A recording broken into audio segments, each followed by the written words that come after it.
marami na ako narinig ng mga teammates ko na nagpapa-PRP nga. And, you know, hindi talaga ganun siya kaano sa akin eh. Parang hindi ako ganun ka-educate sa PRP kasi I haven't tried that. So, ako, narinig ko lang yan sa PRP, so what happened? Yung ganun lang, by the point ko na. So, yun lang, narinig ko lang sa kanila. Marami silang gumagawa. Actually, marami yung gumagawa talaga sa mga players, particularly. Kasi kami yung mga, siguro, kami mga prone sa injuries.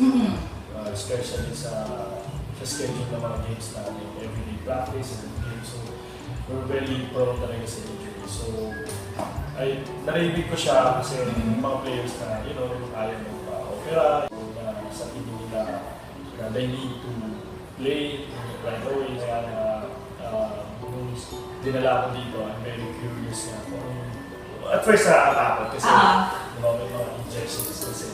But, yun, narinig ko lang sila and then nakikita ko naman na after ginagawa sa kanila, gumagaling talaga at saka na-apply na gumagaling talaga. May injury talaga for 3 years na sa my elbow. Matagal na actually. Now, it's been 3.5 years already na hinihinda ko yung injury ko na elbow. Nagpa-MRI ako, nagpa-MRI ako 2 years ago. And we saw that I have a bone spur in my elbow. So, yun yung naging problem ko na ever since. The doctor said naman na I'll be out for almost 2-3 months. Well, nagpa-MRI ako first. Kasama ko yung nagpa-MRI ako sa St. Luke's. Sabi ng doctor is, you know, after reading the MRI, sinabi sa akin na may bone spur na kailangan natin. But again, yeah, as I said, talagang kasi after the operation talagang tatanggal siya yung concern lang kasi I can't be out for that long kasi I'm part of the national team for that for sa PBA. As of now, ayaw ko mag-miss ng games. Parang I play na lang talaga, strengthening ko na lang siya. Marami akong ginagawang strengthening, therapy, yun yung ginagawa. After I visited and after I did the first session dito sa MCA, hindi pa rin ako uminom ng painkiller. Actually, kaya ko pa yung pain, so hindi pa rin ako uminom. Which is the doctor said, it's good, it's good that you don't have to. Actually, they explained it to me first. My first time I went here sa MCA, they explained it to me. Nagkaroon ko yung ultrasound ng elbow ko, and I saw na the bone spur. Na-explain na sa akin kung gagawin sa PRP. Siyempre, at first, hindi ko alam eh. Medyo may takot, diba kung ano nangyayari after.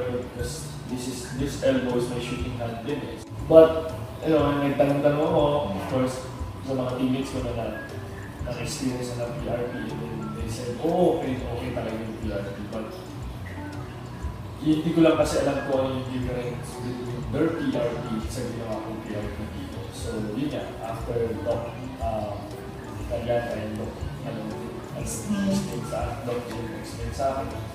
May iba talaga. So, then that's the time na parang convince na ako, sige, pagawa ko na, try ko. Wala naman siguro mawawala ayun sa akin.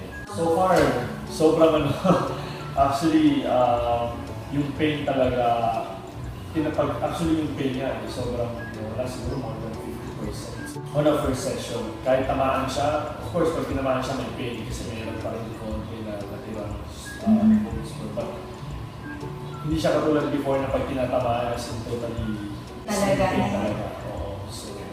So ngayon, hopefully for the next few sessions or next session, sobrang talaga maging okay. I think, as of now, ngayon, parang after a month of the PRP session is sobrang na eh.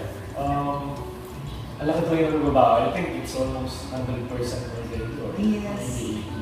Plus the rest pa ngayon, the-rest pa ako ngayon. So talagang bagay talaga. And you're happy with the performance again? Oo, sobra. As in talagang wala na akong iisip na pain. Wala akong doubt na pag ginawa ko ito, pag tinamaan ako. Alam mo, may ganun tao kasi it's a recurring injury na. So, ayoko na makulit pa yung mga ganun injuries. So, yun, after that, yung after yung first session, nagkaroon na ako ng confidence na, okay na to, wala na. And then plus si Doc na, tinetext ko naman sila, okay lang, hindi kami nagsasabi, okay na yan. So, I'm very confident na after that. So, malaking bagay talaga. During the procedure, siyempre curious ako about nangyari. Actually, hindi naman ako takot sa needle. Yes. Kaya lang, nung nakita ko yung needle, lumalaki. So, parang okay. So, pero siyempre, at first niya, may fear pa rin ako na kung ano nangyari. But, during the procedure, may anesthesia naman, diba? So, wala naman naramdaman at first. But, may konting pain ako naramdaman. Siguro, or discomfort. Pero, tolerable naman. Although it's painful, but tolerable naman siya. It's because, kailangan pa ng konting anesthesia para hindi ko talaga naramdaman. And then after that, okay na. Kasi, akala ko na, less than 20-30 minutes. Tapos na, yun lang pala yun, ganun lang. So after yung procedure, so yun na yun, tapos na. So akala ko matagal, like, abot yung isang oras, mga ganun ba, mga ganun. Kasi, di ba, yung pala less than 30 minutes lang. Tapos nag-kwentuhan lang kami, di ba?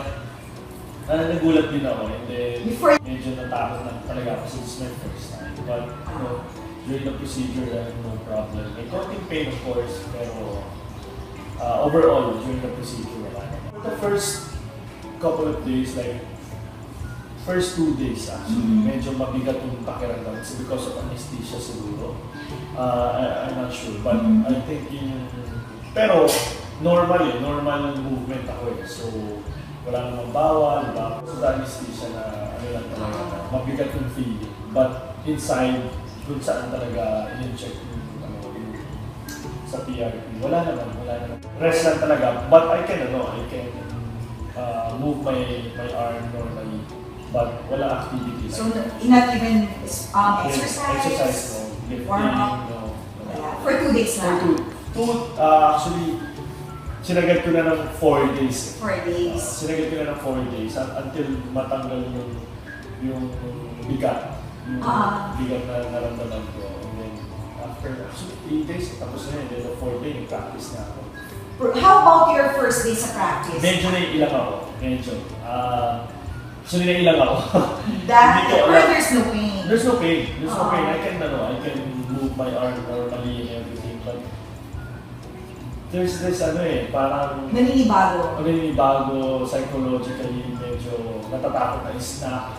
Kasi knowing you just underwent the treatment 3 days ago, di ba? So parang inisip ko kapag may snap, bumalik na naman yung pain. Pero yun nga, after practice, tinawag ako si Doc, normal lang ba? Sabi ko, 100% na. And then I tried it the next day, then okay na talaga. That's the time na full ako. Full practice na talaga.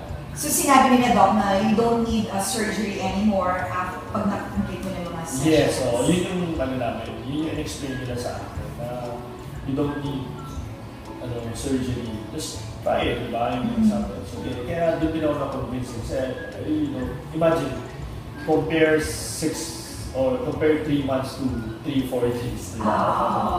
And it's the same, it's the same result. Sabi nung ang downtime is mga 3 to 4 months na 6 weeks 6 weeks. At least na complete. Pero there's a rehab pa for sure, constant rehab after that. Pero for 3 weeks, you cannot move your elbow. Your arm, nakasling ako kasi there's opera. So minimally invasive lang to, in-injectan ka lang ng at saka autologous galing sa'yo. Sa akin. So, yung no risk of infection. Yes. Ang first na nakita ko yung kit. I'm not sure. PRP kit. So doon parang pagkakita ko pala ng kit, parang it's not a normal PRP. I mean, kasi narinig ko sa kanila na it's just, they will extract blood. That's it. Pero nung nakita ko yung total, nakita sa akin yung this is the kit. Pagkakita ko, sabi ko, parang wow, sabi ko ganito pala yan. Parang, kasi I had no idea about it eh. It's the first time to do it. But nung nakita ko, they extracted blood sa akin yan.